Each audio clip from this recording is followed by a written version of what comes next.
introduction of the panel. And, it's nothing but rock stars in the summit. And it's, you want to just be able to talk to them an infinite amount of time. But just know that, again, just part of it is to learn who's doing what, right, around these issues and reaching out, right? If you want to partner, if you want to learn about how you could replicate what they're doing, if, and they're like wealth of information about, if you could wave a magic wand, what's missing and what would help you the most, right? So there's also that, right, in terms of the knowledge that they bring to the conversation. And it's, I know we always want to say we need more money, right? But sometimes the elected officials or the policymakers just turn off their hearing, right? Because everyone's asking for more money and there's a finite amount. But if you come with an idea that makes better use of existing funds or can do a lot with a little, I think that's part of, again, the spirit of this conversation in general, but at this panel, again, it's a wealth of information, just rock stars who are all kind of looking at some of these questions that were asked. These folks are already addressing it in some way. And so we don't, again, you don't have to guess at what that might look like. What might a technology program look like, or an infrastructure program, or a reentry program, that has an earn and learn component, or healthcare. Well, again, and with the background or the idea being the flexibility of this approach, I think is what's beautiful, right? Because if you decide, well, we're going to focus on women, right, getting involved in this particular career field, or women of color in particular, or we have just a gap in this industry. Well, how do we fill that gap? And these folks are making great inroads. And just say a little bit about them. Try to keep it brief. But first, I'll go with Aurora, or Aurora, if I was back in the valley, or where I'm originally from, with new apprenticeships. And she's the VP of National Partnerships. And again, like I said, they helped us out last year with one of our expanding opportunity forums. And they've just kind of made this huge impact in what I say is a short amount of time, right? Just because they haven't been around 10 years yet, but they have this great system in place that's based on the lessons learned, right, from having done this for all that time, and for wanting to meet the community need, but just as importantly, address the barriers, right, that people who they're trying to serve are confronting, right? And that's part of that's just as important. And I know Aurora also looks at working with DOL, Department of Labor, and again how to get those what's out there, how can they get support, resources, and then the coaching, I think, is very important.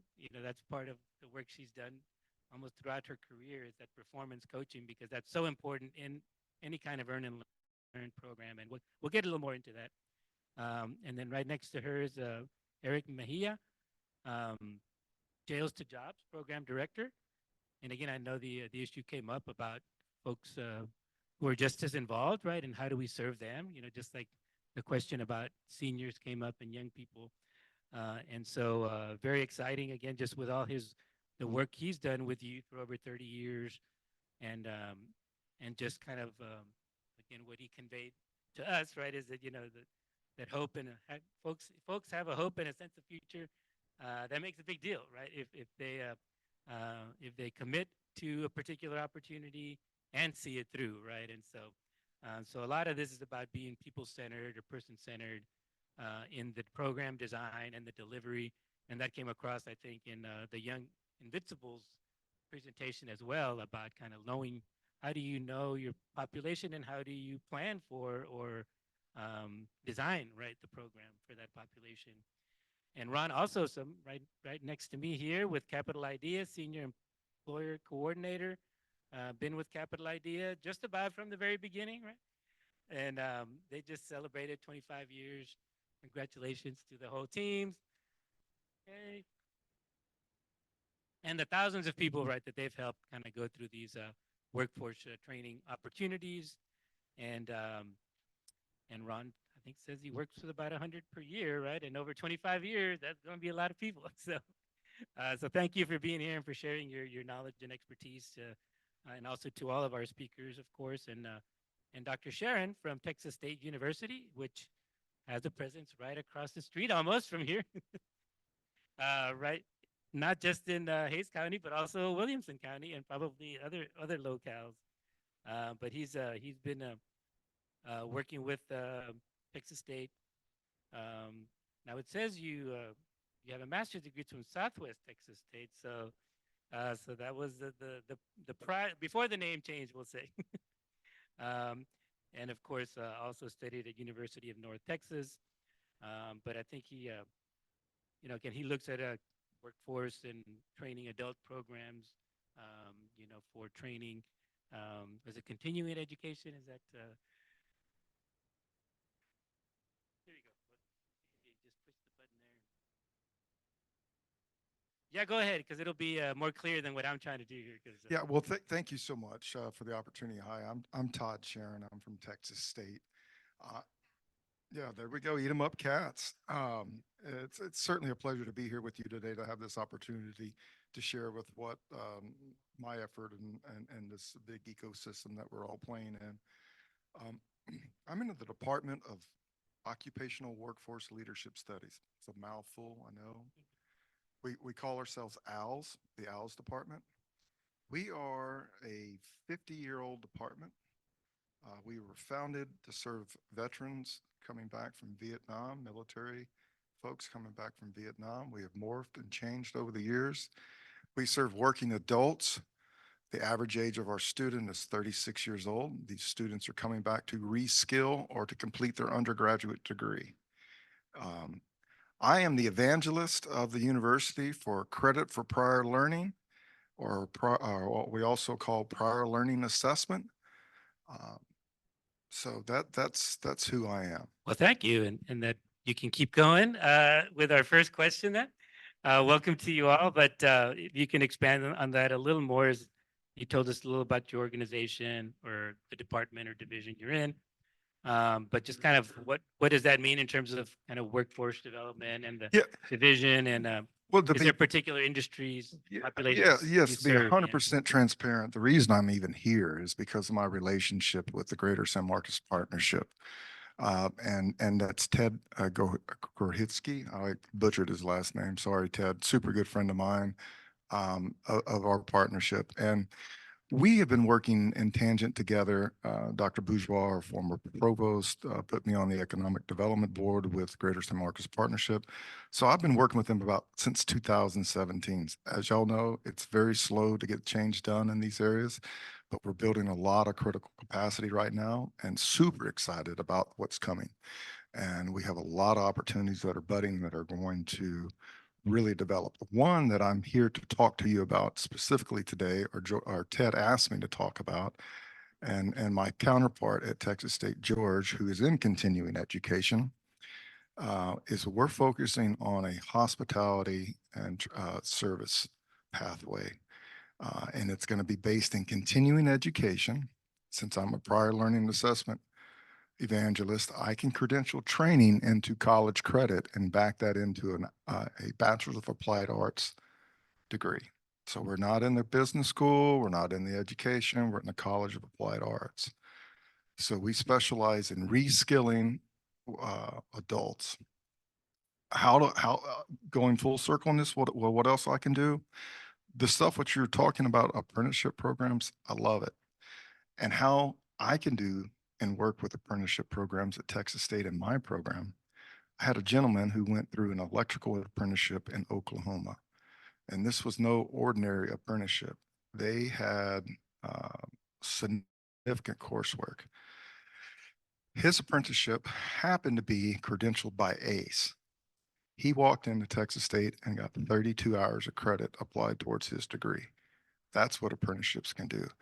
So if I can say from my vantage point about apprenticeships and how I can really help upskill people that are participating in those is, and I've even had this conversation at the coordinating board to some degree, is we need to make sure these apprenticeship programs are credentialed, or I should say have someone like ACE, the American Council of Education, or there's another agency out there, or maybe even Texas. We create our own credentialing agency to say, hey, this apprenticeship at ACC that's preparing people in culinary arts or X, Y, and Z, this apprenticeship's worth, 12 hours of college credit.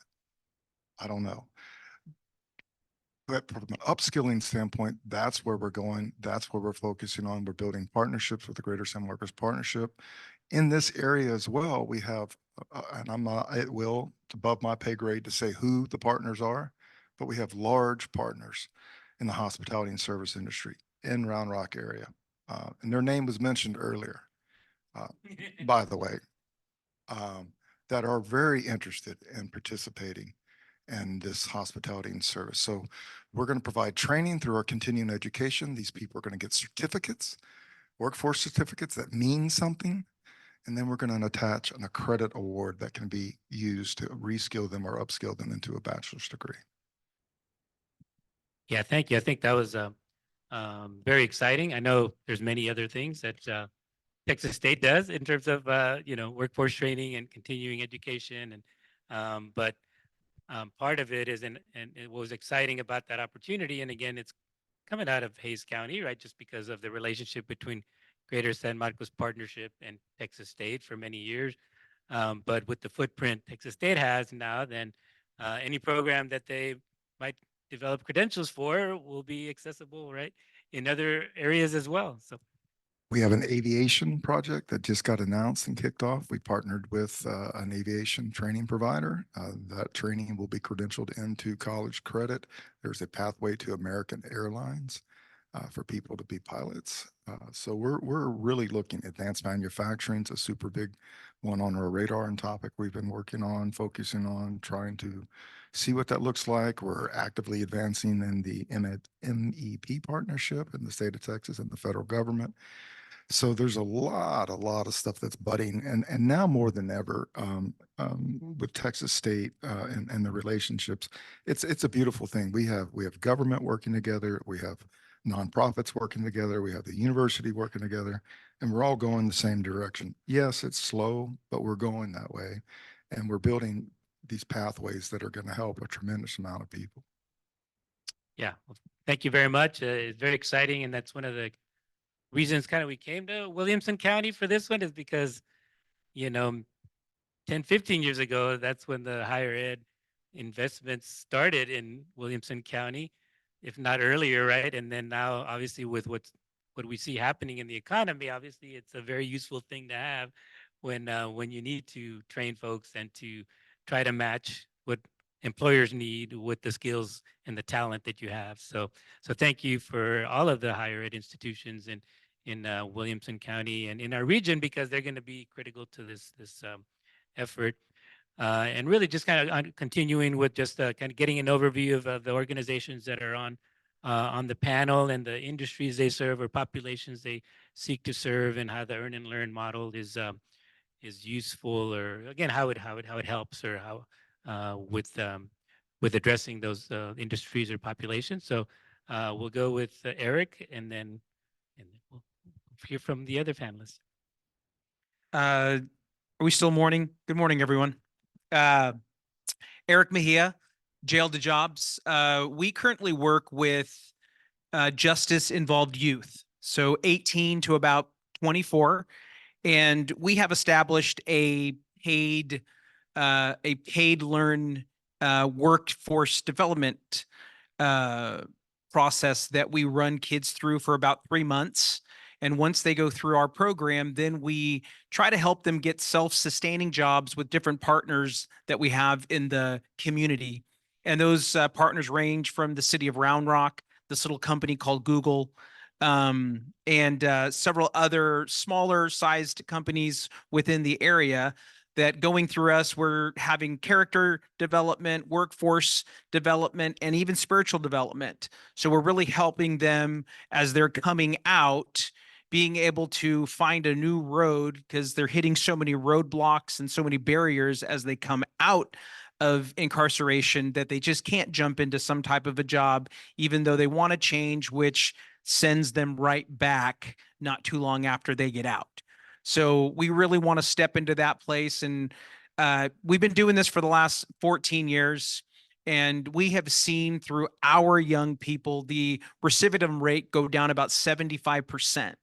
So it's a pretty big impact when we are, when we're able to really catch them as they're coming out and begin to influence them. And that's really how we started, was finding the need as we were going inside of the different jails. What we'd find is we'd see young people want to make change, but they'd get out and there was nothing for them. So then we'd see them again about a month or two later, they'd be right back in. So we came and try to figure out, well, what can we do as they come out? And one of the things that we understood that everyone needed was they needed a paycheck. And so a lot of all of what we do really comes down to being able to provide them with a wage as they learn, and as they're learning, then being able to apply what they're learning to their next job that we're going to help them with. And we have a culinary trade. We have an entrepreneurial trade. And then we have contracts within the Williamson County area, one at the animal shelter, one at the Williamson County Expo, where we send a supervisor that's hired by us, and then we send youth with them, and it's a lot of on-the-job training. And then once they fulfill that, again, then it's our job to begin to place them into more self-sustaining wage types of jobs out there. So that's who we are. Awesome. Thank you so much. Go ahead, Aurora. All right, you Oh, bet. So Aurora Geis, and I'm with New Apprenticeship. And as you all heard a little bit about what I do, the most important title that I own, and I just shared it with the gentleman here, is that I am a mother of a U.S. Army soldier. Do we have any military personnel here, or people that have served in our military?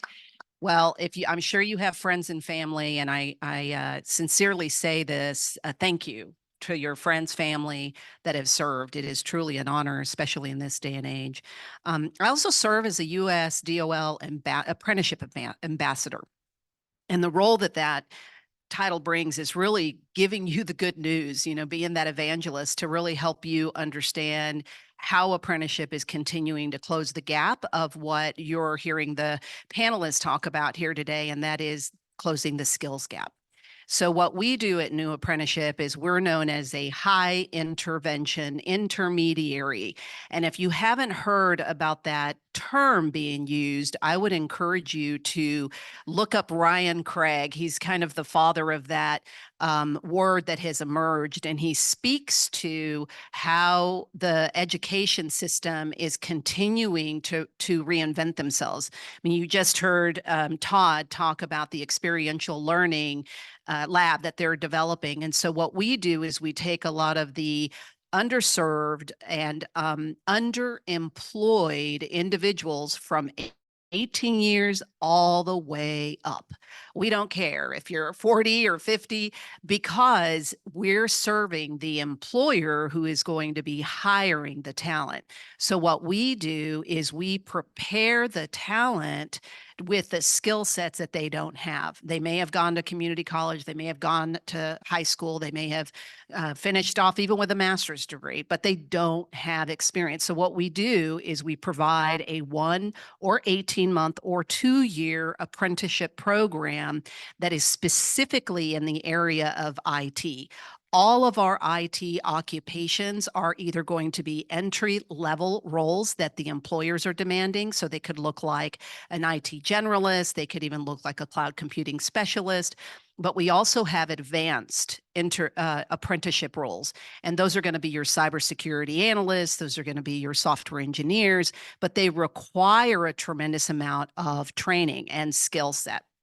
So in addition to that, what we do is also monitor the emerging trends based on what the employers demand. We're also very closely looking at AI. And so AI has been a significant portion of how we're embedding the core curriculum competencies into the registered apprenticeship programs, but we don't stop there, because we know that employers aren't going to hire talent unless they have some benchmark strength, some benchmark skill. So we have pre-apprenticeship programs that are typically 8 weeks or 12 weeks, and we have them so that they're building an in-demand industry certification. And of course, we haven't stopped there. What we also do is we have a partnership with Southern New Hampshire University, because we know many of the students don't have any experience or any college hours. We also have accredited our apprenticeship programs with Southern New Hampshire University, and they can get up to 27 college credit hours toward a bachelor's degree in IT.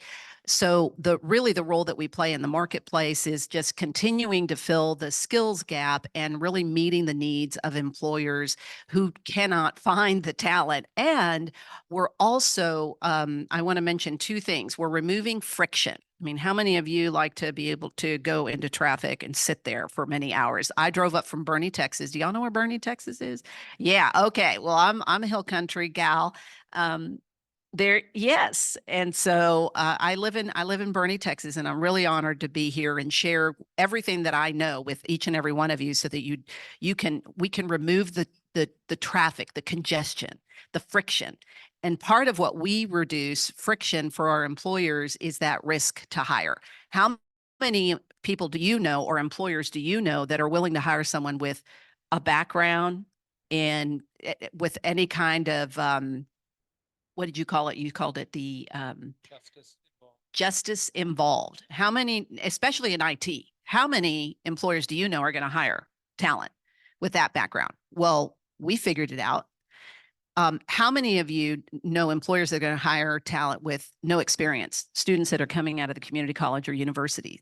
They want what, 2 to 3 years of experience, like my daughter. She just graduated from the University of Wyoming. Go Cowboys, if y'all have any Cowboys here, but so, 2 to 3 years of experience. So we're removing that risk by bringing these apprentices in. We are hiring them, and then we're deploying them with the organization, so that the employer we're taking out that risk, because we all know if you're hiring someone and you're going to be paying them $50,000, $60,000 and you make a bad hire, how much is that going to cost you as an employer? Well, it's going to cost you 6 to 9 months of that employee's salary. So what we're doing is we're also removing that friction by de-risking the individuals that don't have that experience. So that's a little bit about new apprenticeship, and then I'll pass it on. And on to Ron with a capital idea. And thank you for being here and for sharing about your work. Yeah, thank you. There you go. Okay. Well, good afternoon. I'm Ron Modesty. I'm the Senior Employer Coordinator for Capital Idea. For those of you who may not be aware of this, Capital Idea is a nonprofit organization. We're funded primarily by the City of Austin and Travis County. We mentioned earlier, we just celebrated our 25th anniversary, and thank you. I've actually been there 24 of those 25 years. So unlike Eva, I didn't come over at the beginning, but I got there as quickly as I could. Fellow Bobcat grad, Southwest Texas when I graduated. So see a few of you guys out there. The reason we're here is what we do at Capital Idea is we support and sponsor low-income individuals as they attend Austin Community College, and a few at Temple College as well. But what we do is we work to make sure that our participants, because we have them long-term, are prepared for the workplace. Each individual that we accept into Capital Idea gets assigned to someone called a career navigator. The career navigator is actually their mentor, and they work with that person all the way through their education. At the end of their education, I start to work with them, generally during their last 2 semesters, and we work on how to put together resumes and interviewing skills and job search strategies. So we work with individuals pretty much soup to nuts all the way through. When you talk about earn and learn opportunities, some of our most successful students have taken advantage of the internship opportunities that have been made available to them. Several years ago, we were working with Visa, and we were working to get an internship. They finally decided to take two of our students. We were so excited, you know, these are IT students. They're going on to become network administrators. Our challenge was they had no experience when they graduated and no one wanted to hire them. So we get two internships at Visa. Our students go through the internships. They absolutely fall in love with them. These are the same people they would not look at twice if they had hired, you know, if they had submitted a resume through their online system. They'd have never gotten a second look. Well, they hired both of the graduates once they finished school. It worked so well that one of the graduates got put in touch of in charge of their internship program. So now I'm calling a former student saying, hey, I got two more students, and he's getting them in as interns. So we've been very, very fortunate. The earn and learn possibilities are, you know, they're pretty well known throughout healthcare, but in other career fields, it's much more challenging. You know, employers have to get product out the door. A lot of them don't have time to take a high school kid or someone almost out of college and walk them through what they need to learn. So we've been fortunate that we've been able to identify employers who have the time and the energy to do these internships, and they make a world of difference. Like I said, our two IT students wouldn't have gotten a second look, but they have been there now almost 7 years since we started. So that's kind of how we work and do earn and learn opportunities for our students. Thank you. No. Yeah, go ahead.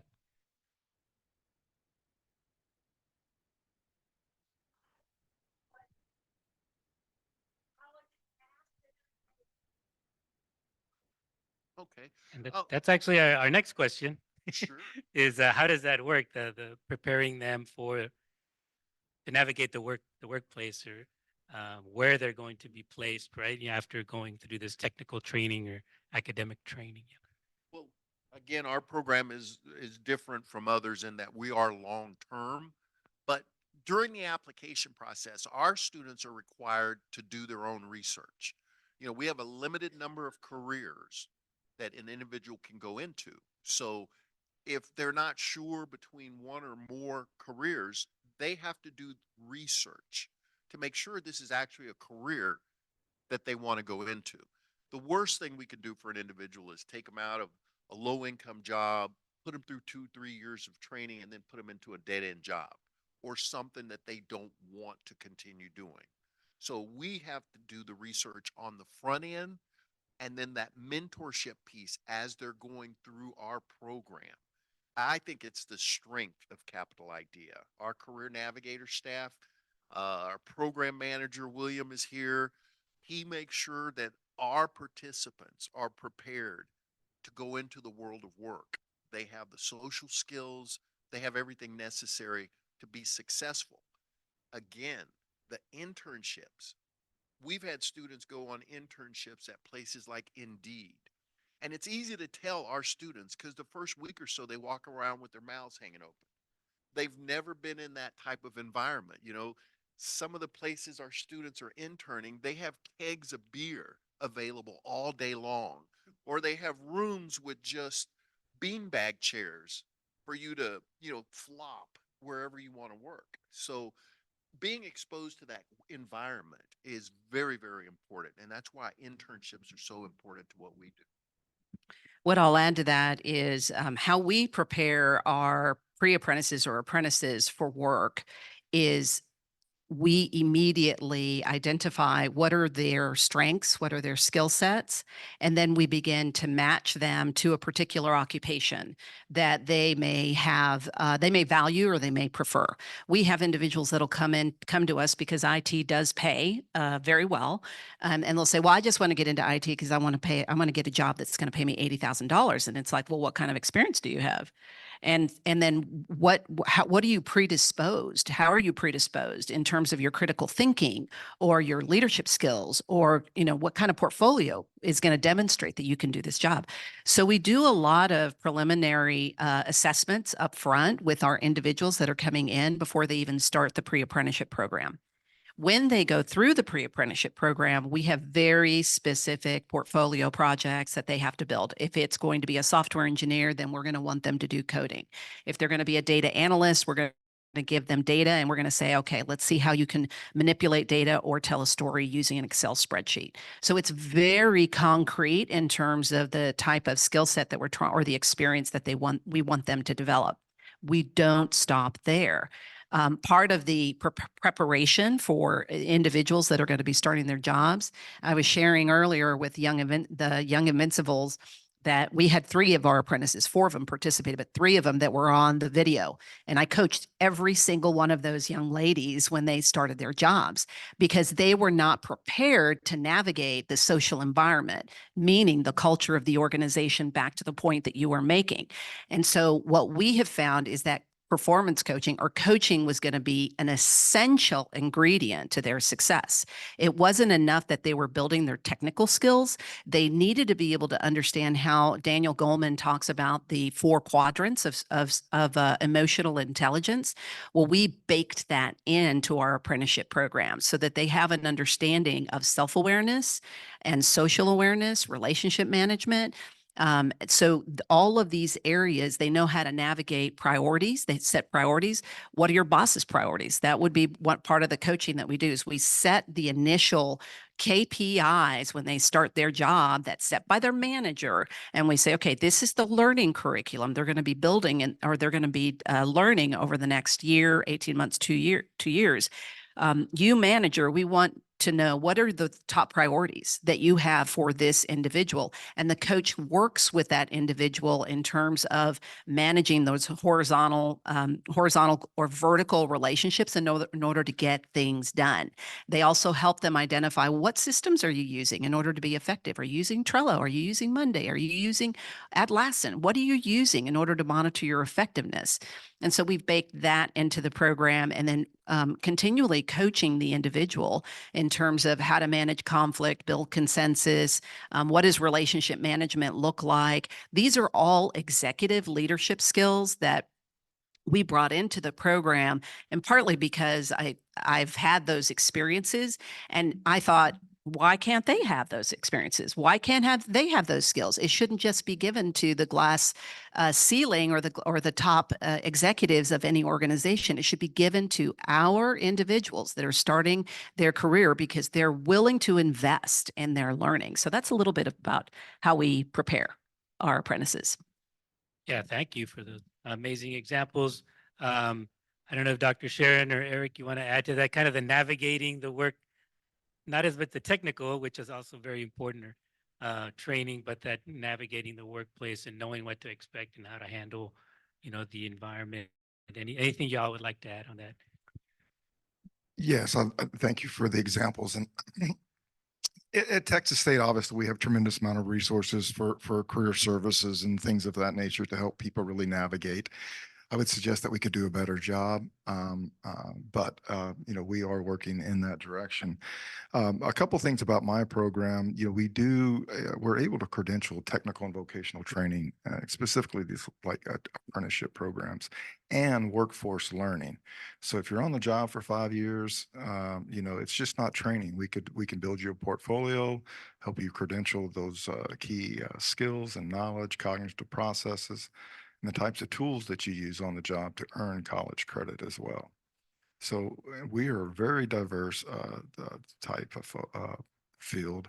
We have a number of people from all kinds of walks of life. We have politicians, we have salespeople, we have butchers, we've had morticians, we've had pilots, we've had soldiers, we have to use Dr. Springer's term of, but whether you're a butcher, baker, or candlestick maker, we can help you out.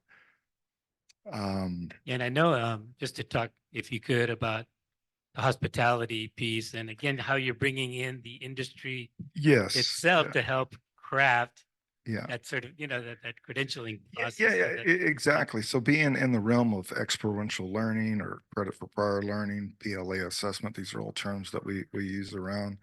And so my field, I'm able to bridge the gap between industry and academia, and even so far as more so than continuing education. Continuing education is our training, but I'm able to take it to the academic side. So for years ago, 2017, we did a needs assessment. And again, hospitality and services, one of those things that bubbled up to the top along with some other things. Unfortunately, because of the pay grade for hospitality and service, it's been pushed down.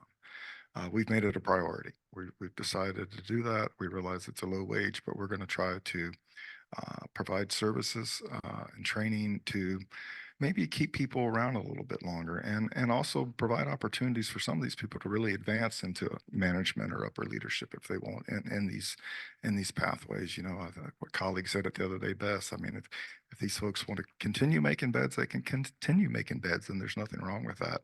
However, if they choose a pathway to grow and to upskill themselves, they have pathways to do that. We've identified 36 hours in continuing education that George, my counterpart at Texas State, George Lopez, is leading, in which they're going to provide core areas, and I don't have them in front of me, but customer service is a huge one.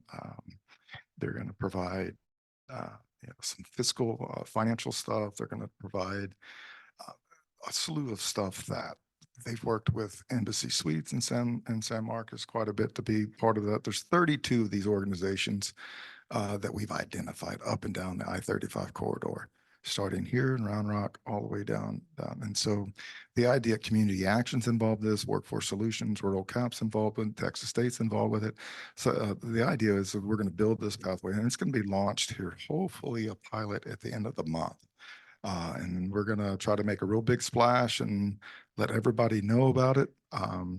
And Hays County specifically, it's like one of the highest demands of the needs of us, of labor, of workforce. And we just don't have those people in that area. And so whatever we can do to maybe try to upskill them, build pathways to maintain some retention in those areas and to improve that area is what we're trying to do.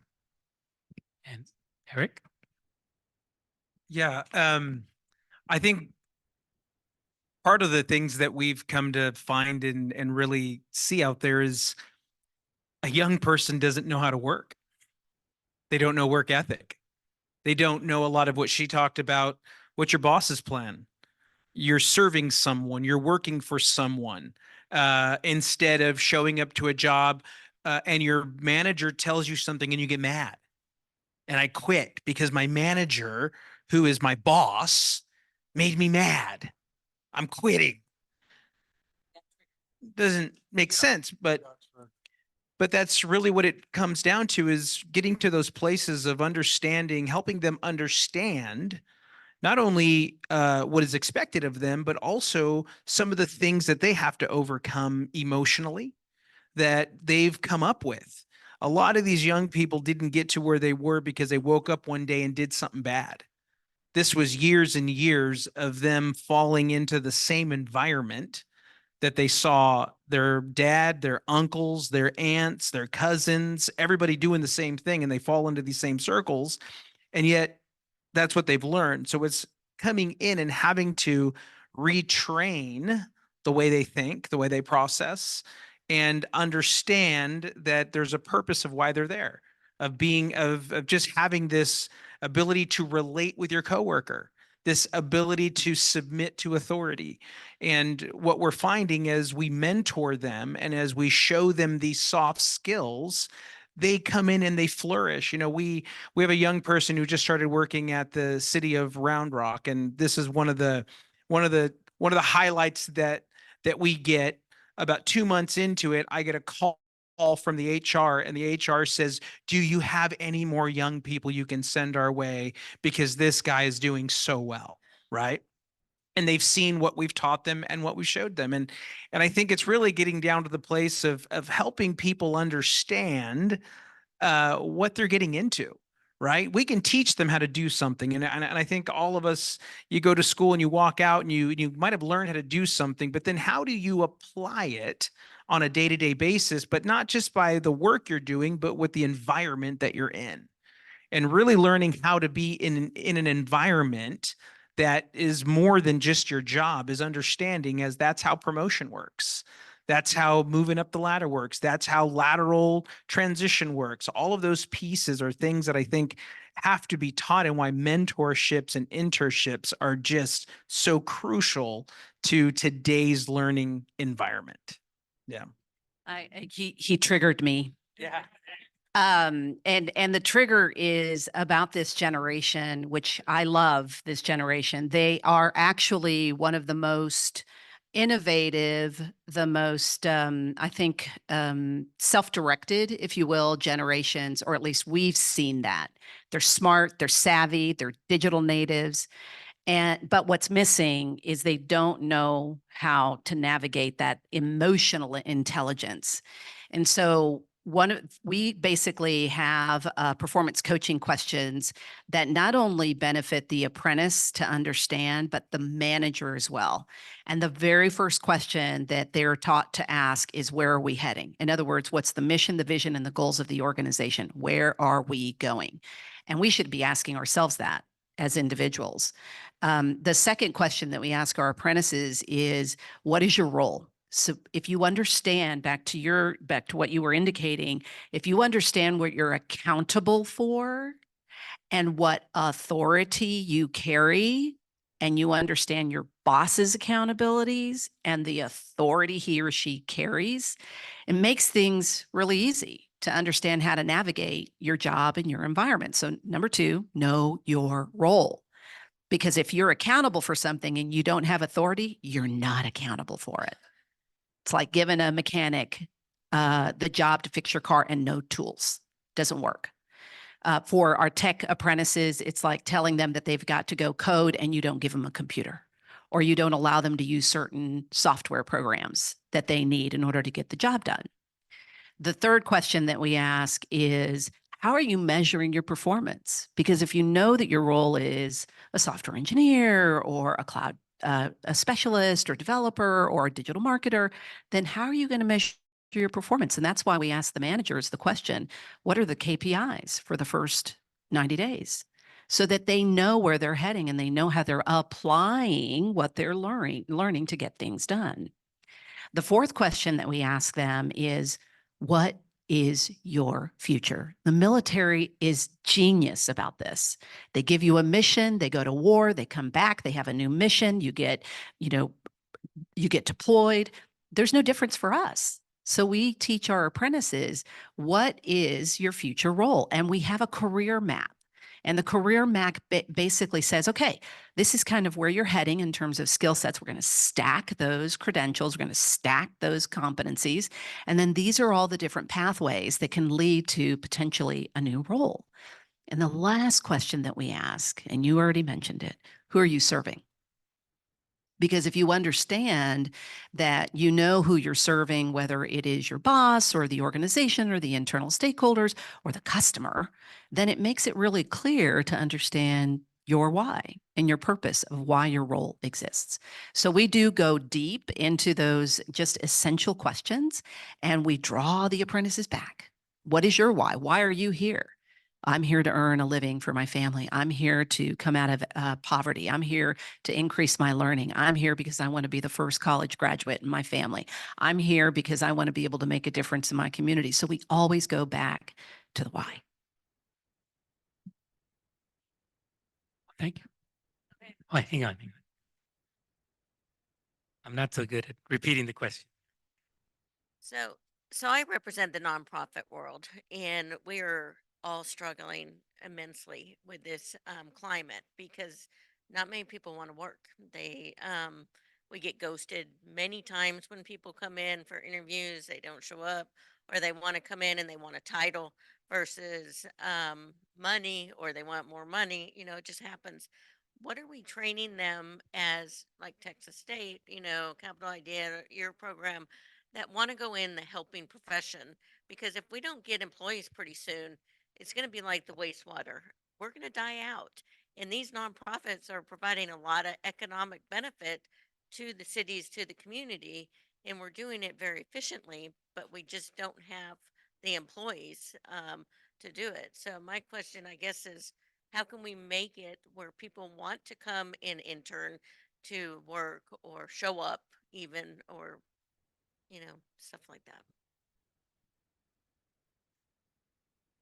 I'll just jump in from Texas. That point of view is, something along those lines. I mean, we need to connect you with a particular department that has internships uh, in your field of your nonprofit, and we can certainly help set up pipeline of students for that. But I feel your pain. We see it in academia too with this generation as well. Students, they'll ghost you and then all of a sudden show up and where you been?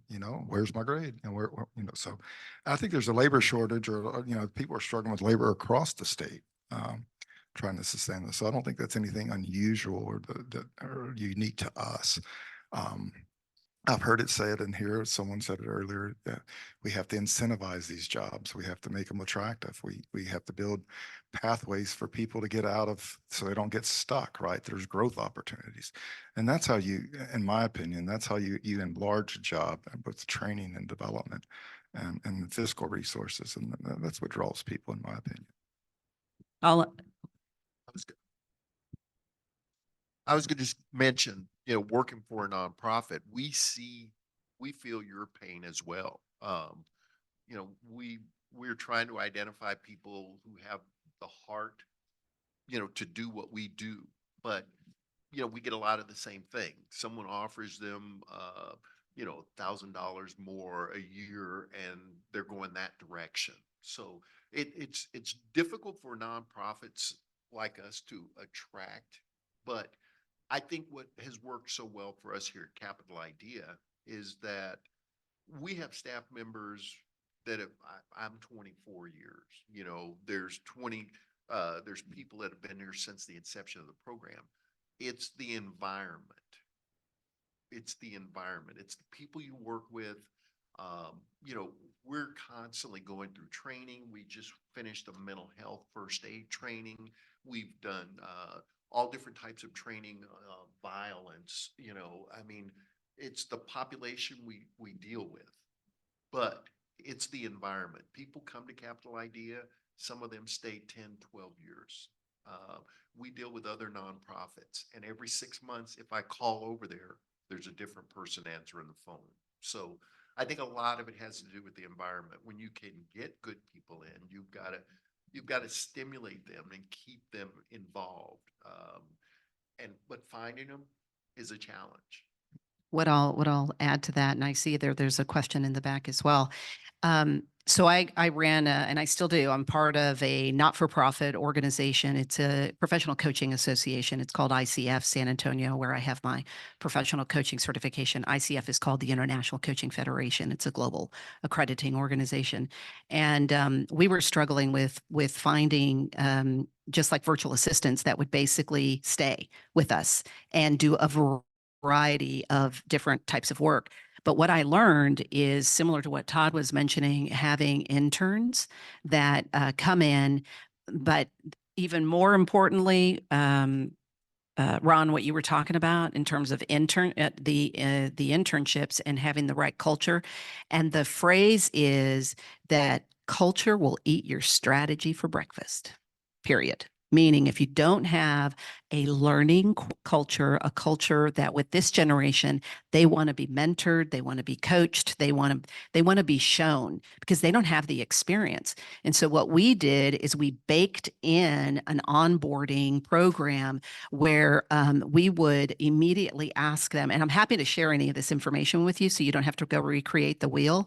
But basically it was an onboarding plan that indicated what are you wanting to learn? Because if you're here just to take and not give, then you're probably not the right match for us because we're gonna pour into you, we're gonna teach you, we're gonna empower you, we're gonna coach you, but we're gonna expect for you to show up and for you to do the work.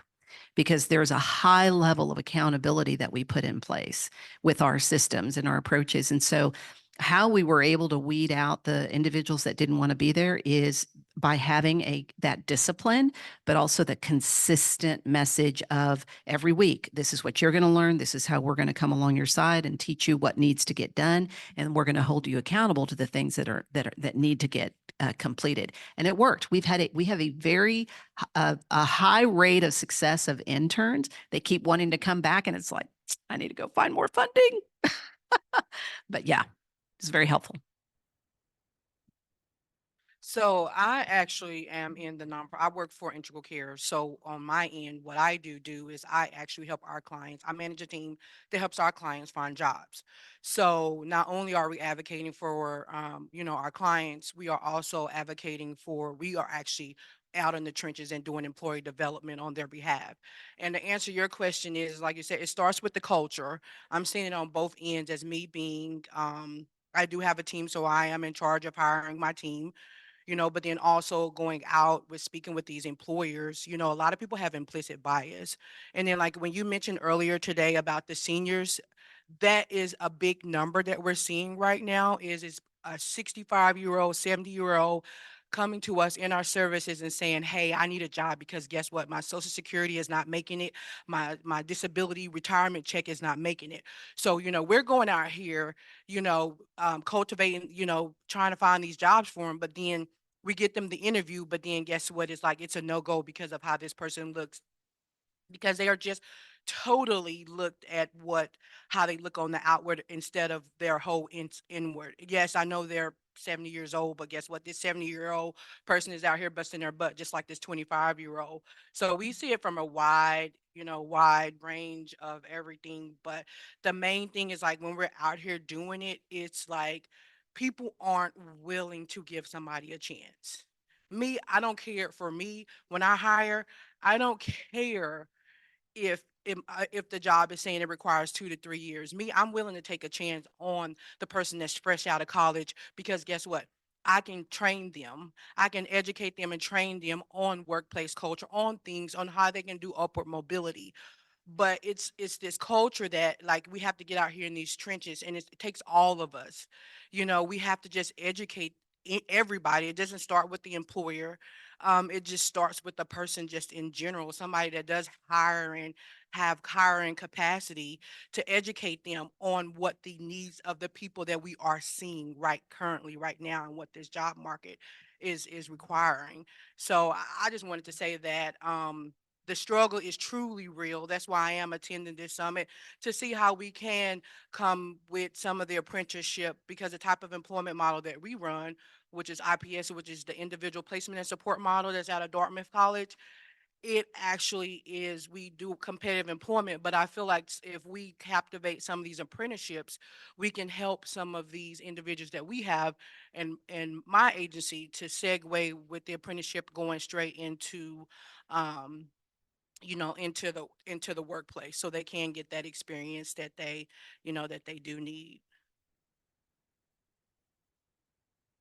I just want to acknowledge what you're stating, and it is an issue. It's an area that I know we need to, all of us in this room need to address for new apprenticeship in terms of we have had over 2,665 both apprentices and pre-apprentices in our program. And the average age is probably 27 to 32 years of age. We've had a few that were over 49 years of age, but keep in mind that who we serve are the employers, and we also serve the talent, but it's typically the employers that are going to provide us the job requisition. But that doesn't mean it doesn't work in this day and age. That just means getting smarter in terms of the employers that are looking for that talent with that skill set. And age is really not a factor. So I just want to encourage you to find those employers that want to work with you, co-create that possibility with you. I just wanted to add on to the conversation about nonprofits and the challenges there. Being that I previously, prior to my current role, came from a nonprofit space and understanding a couple of things. And this is not just in nonprofits, but when it comes to training new employee. So a lot of times people are just thrown into the workplace, and because we are so over capacity as is and trying to manage, that we just kind of expect people to figure it out, and we don't take the time to really onboard them. And that's in a lot of, I think that a lot of people in this room can attest to being in those situations at some point. um, and I think it's even more so since the pandemic, people are still trying to just catch up. And partly because probably there are a lot of vacancies, but your talent is struggling in that they're having to figure it out. And whoever your talent is supporting, as far as the community, whatever your company objective or goals are, they are the recipients of that for training and all of those things. And then the other part that I was going to add is just in terms of the financial component. And so nonprofits historically, um, funding is, an issue, and that equates to how the pay that the employees are receiving. And so people just, are looking for the opportunity to go to one job and then go home, right? And to be able to take care of their families and all of those things, because it's a ripple effect. If I'm not able to go and take care of my family, my child, who's raising my child, right? And then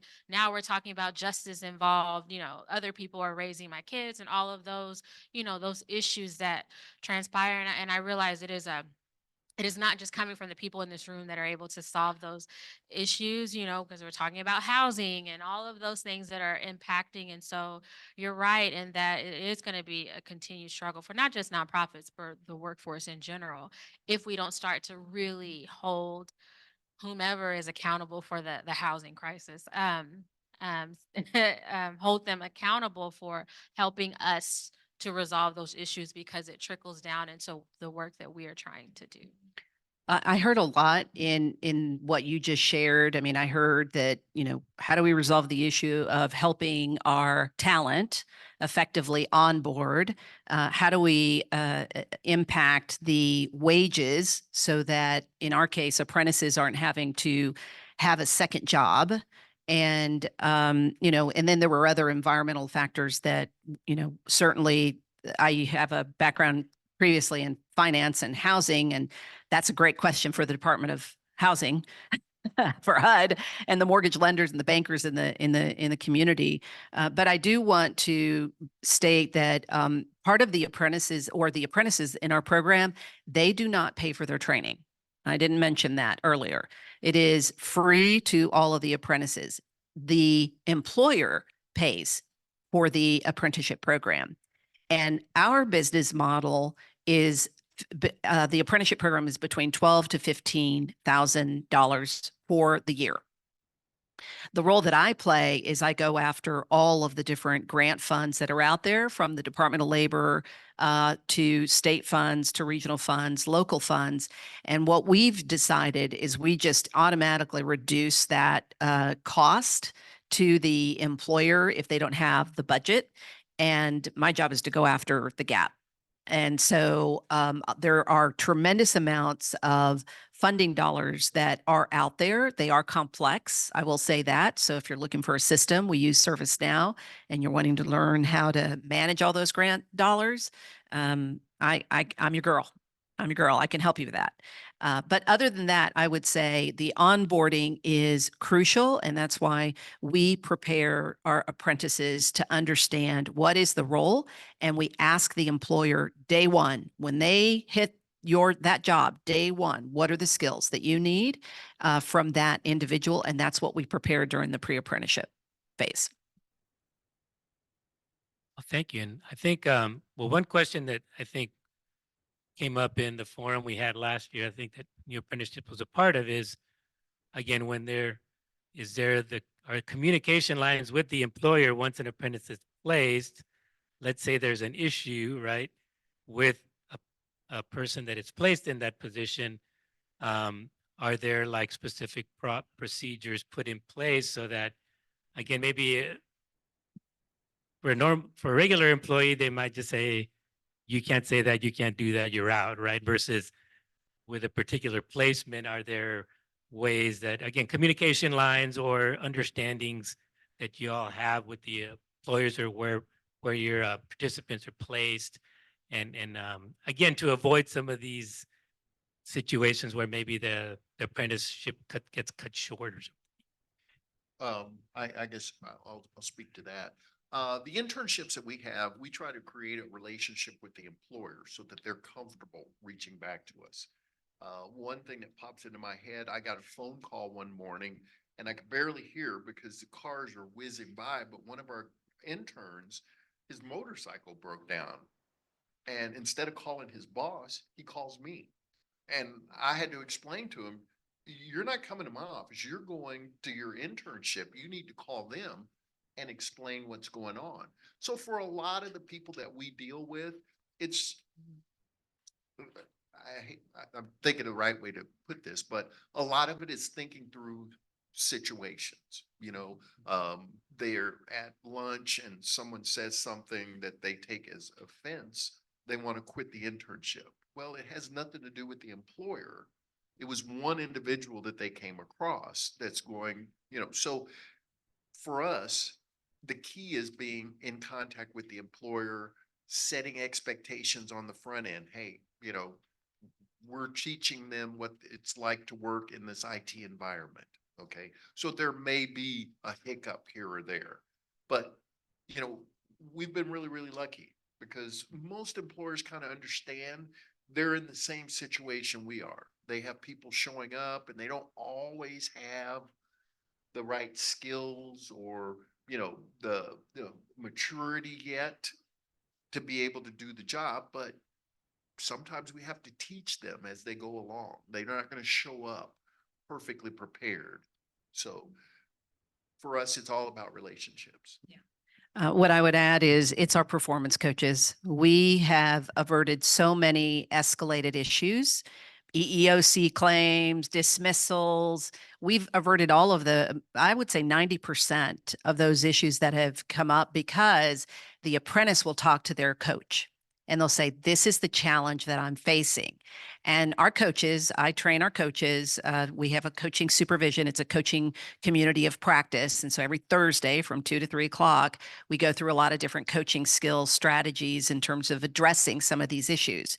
And so if we have an apprentice that perhaps doesn't have a great relationship with their manager, it could be because there's some biases. We've had some situations where managers were from a different country.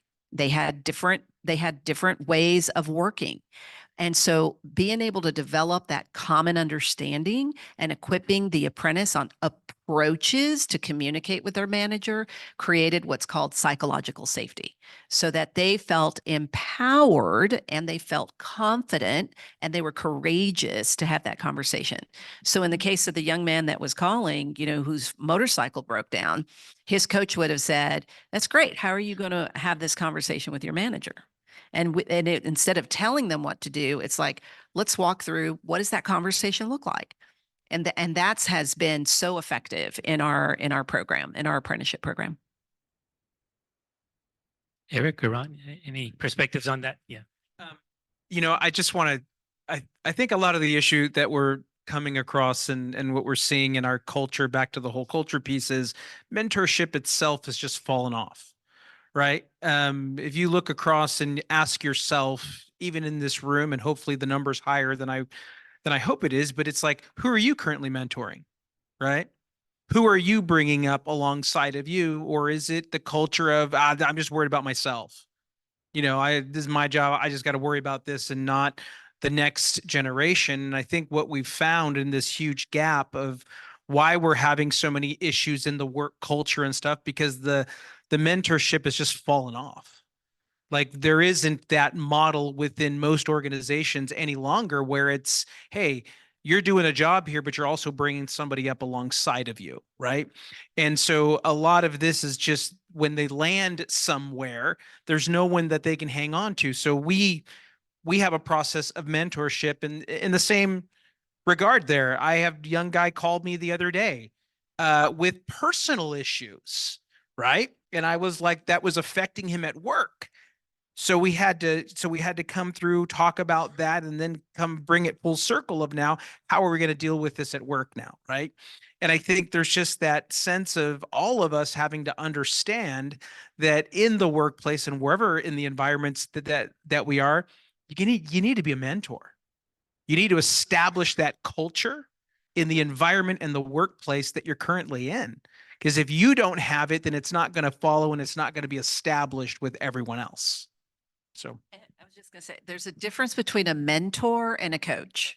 I just wanted to clear that up, and it's my ethical responsibility to say so to this audience. But a mentor is someone who comes along, like I may come along your side and say, I've got a lot of experience in, helping your individuals come out of, prison or jails and then move into the workforce. And let me show you how I did it. I'm going to mentor him. But a coach is going to say, well, what do you think the problem is? Well, how do you think you could solve that? In other words, they're not going to provide their experiences, their assumptions, their interpretations, or their belief systems on that person. Instead, it's just, I hear what you're saying, but I want to guide you. I want to empower you. You can solve this problem. They don't solve the problem, but mentors do. They really come along the side and provide that experience. So I just wanted to differentiate that for y'all. Ready. Thank you, for that, all of you. Ron, any final comments or Dr. Sherron? The only thing I would say, the whole idea behind earn and learn, I think one of the challenges that we have, unions have received a lot of negative connotations here.